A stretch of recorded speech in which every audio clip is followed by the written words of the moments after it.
మన ప్రభు అయిన యేసుక్రీస్తు నామంలో మీ అందరికీ శుభములు తెలియజేయచ్చు ఉన్నాను. 119వ కీర్తన 151వ వచనము. యెహోవా, నీవు సమీపముగా ఉన్నావు. ప్రియ దైవజనమా, మన దేవుడు సమీపముగా ఉండే దేవుడు, పిలిచిన తోడనే పలికే దేవుడు. మరి ఆ దేవుడు నీకు నాకు సమీపముగా ఉన్నాడా, లేక సమీపముగా ఉన్నాడు అనే భ్రమలో మనం బ్రతుకుతూ ఉన్నామా? దేవుడు మనకు సమీపముగా ఉండాలి అంటే మనమెలా దేవుని దృష్టిలో ఉండాలి?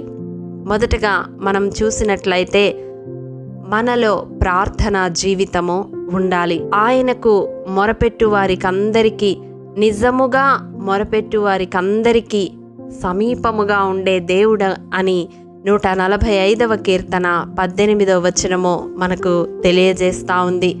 ఈ వాక్యము వింటున్న ప్రియ సహోదరుడా, సహోదరి, నీవు దేవునికి ప్రార్థన చేసి ఎన్ని దినాలైనది?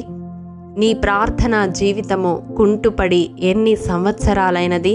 రక్షణ పొందిన తొలి దినాలలో దేవునితో అధికముగా ప్రార్థనలో సమయము గడిపే నీవు ఇప్పుడు నిర్లక్ష్యము చేస్తూ ఉన్నావు కదూ. నీ స్థితిగతులు బాగులేనప్పుడు దేవుణ్ణి ప్రార్థనలో హత్తుకున్న నీవు నీ స్థితి మెరుగైన తర్వాత దేవునితో ప్రార్థనలో గడపడానికి నిర్లక్ష్యము వహిస్తున్నావు కదూ. అయితే దేవుడు నీకు సమీపముగా లేడని నీవు గ్రహించాలి సుమా.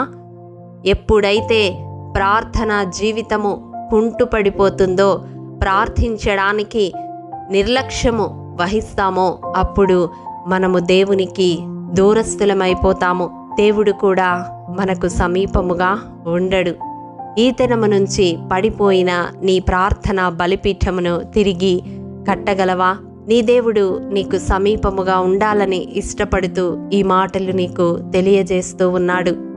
రెండవదిగా మనం చూసినట్లయితే 34వ కీర్తన 18వ వచనం ప్రకారం, విరిగిన హృదయము గలవారికి ఆయన సమీపముగా ఉండే దేవుడు. అవును, మన స్థితి ఎంత అభివృద్ధి చెందినా దేవుని ఎదుట విరిగి నలిగిన హృదయము గలవారమై దీన మనస్సుతో మనము కనపడాలి. ఆయన దీనులకు తన కృపను అనుగ్రహిస్తాడు, నలిగిన వారికి మహాదుర్గముగా ఉంటాడు. ఈ వాక్యము వింటున్న ప్రియ దైవజనమా, నీ హృదయ స్థితి ఏ రీతిగా ఉన్నది? ఒకనాడు విరిగి నలిగిన హృదయముతో దేవుని వైపు కనులెత్తి చూచిన నీవు నీ స్థితి మెరుగుపడగానే నీ హృదయము గర్వముతో నిండిపోయినదా? నీ కన్నులు మీదు చూచుచున్నవా? దేవుని విషయంలో భయభక్తులు లేకుండా నీ ఇష్టానుసారమైన జీవితాన్ని జీవిస్తూ ఉన్నావా? అయితే దేవుడు నీకు చాలా దూరమైపోయాడు. నీవు దేవునికి దూరమైపోయావు. ఆ గ్యాప్ని నీవు తిరిగి ఫిల్ చేయాలి అంటే విరిగి నలిగిన హృదయముతో దేవుని కృపాసనము చెంత సమీపించాలి. అవును, మనము ఆయనకు మొరపెట్టినప్పుడెల్లా మన దేవుడైన యెహోవా మనకు సమీపముగా ఉన్నట్టు మరి ఏ గొప్ప జనమునకు ఏ దేవుడు సమీపముగా ఉన్నాడు అని వాక్యము హెచ్చరిస్తూ ఉంది. నిజమే కదా. ఒకప్పుడు విరిగి నలిగిన హృదయముతో నీ స్థితిగతులన్నిటిని బట్టి దేవుని వైపు కనులెత్తి చూచినప్పుడు ఆయన నీవు మొరపెట్టిన తోడనే నీకు ఉత్తరం ఇచ్చిన దేవుడు కాడా? నీవున్న స్థితిగతులన్నిటినీ తారుమారు చేసిన దేవుడు కాదా? ఇప్పుడు ఎందుకు నీ హృదయము గర్వముతో, నీ హృదయము అహంకారముతో, నీ హృదయము స్వాతిశయముతో నిండిపోయింది? దేవుడు హెచ్చరిస్తూ ఉన్నాడు.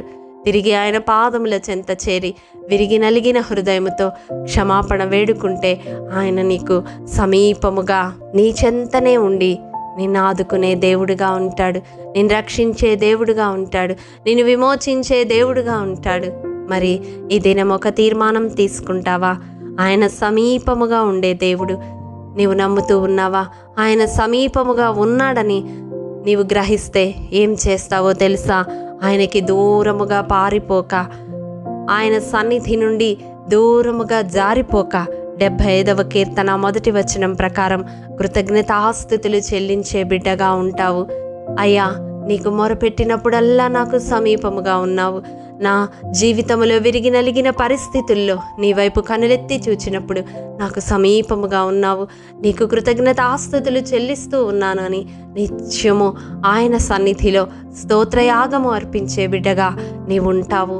మరి అటువంటి స్థితి నీ జీవితంలో కలగాలని, తిరిగి నీ ప్రాణాత్మ దేహాలతో ఆయనకు సమీపముగా రావాలని ఈ దినం ప్రభు పిలుపునిస్తూ ఉన్నాడు. మునుపు దూరస్థులమైన మనలను తన రక్తము ద్వారా సమీపస్థులుగా చేసుకొని మనకు సమీపముగా ఉండడం మాత్రమే కాదు, కానీ మనము ఆయన కృపాసనము చెంత చేరి అబ్బా తండ్రి అని మొరపెట్టుకొనడానికి దత్తపుత్రాత్మను అనుగ్రహించిన ఆ పరిశుద్ధాత్మ దేవుణ్ణి దుఃఖపరచక ఆయన సమీపముగా ఉన్నందుకు మనలోనే, మన హృదయంలోనే నివసిస్తూ, మన నోట ఉంటూ, మనల్ని కాచి కాపాడుతూ, అన్ని వేళలా మనలను ఆవరించి ఉన్న ఆ నమ్మకమైన పరమ తండ్రికి కృతజ్ఞతాస్తుతులు చెల్లించే వారముగా ఉందాము. అటి కృపదేవాది దేవుడు మనందరికీ అనుగ్రహించునుగాక. ఆమేన్.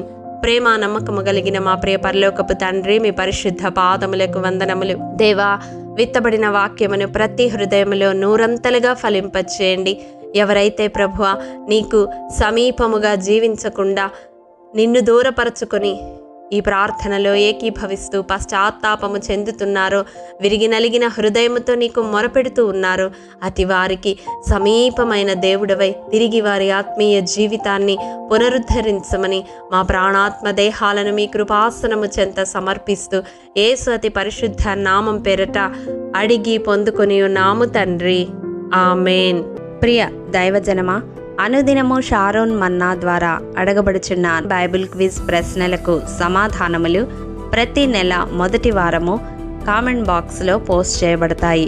కాబట్టి గమనించి మీకు తెలియని ప్రశ్నలకు సమాధానములు తెలుసుకొనగలరని ప్రభు పేరట మనవి చేయుచూ ఉన్నాము. ప్రియ దైవజనమా, ఈ దినం బైబిల్ క్విజ్ ప్రశ్న: మన అవయవములలో జీవవృక్షముతో పోల్చబడినది ఏమిటి? ప్రియ దైవజనమా, ఈ దినము జన్మదినము, వివాహ దినము జరుపుకుంటున్న వారికి షారోన్ గ్రూప్ తరపున హృదయపూర్వక శుభాకాంక్షలు తెలియజేయుచూ ఉన్నాము. దేవుడు శ్రేయస్కరమైన ఆశీర్వాదములతో ఈ సంవత్సరాది నుండి సంవత్సరాంతము వరకు మిమ్ములను నింపాలని ప్రార్థిస్తూ ఉన్నాము. ఆమేన్.